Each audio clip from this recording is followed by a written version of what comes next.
About the federal investigation into Browns owner Jimmy Haslam.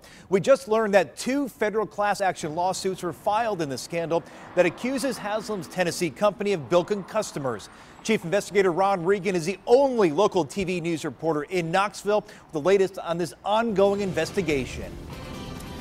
Well, Chris, we're learning here tonight in Knoxville that all of this comes from the same 120-page affidavit filed by the FBI last week. Now, if you remember, inside that affidavit, there were secretly recorded conversations and talk among top-ranking pilot employees who discussed allegedly ripping off trucking companies that dealt with Pilot Flying J. Now, let's start with the Arkansas lawsuit. And in that, National Trucking Financial Reclamation Services, that is a trucking company, it claims in its lawsuits that Pilot committed fraud and deceptive sales practices. Now, listen to this. That is to the tune of tens of millions of dollars since 2005. Now, let's move on to the federal lawsuit filed today in Alabama. Inside that federal lawsuit, a company called WTW Enterprises alleges that the Pilot skimming scheme cost that firm $5 million.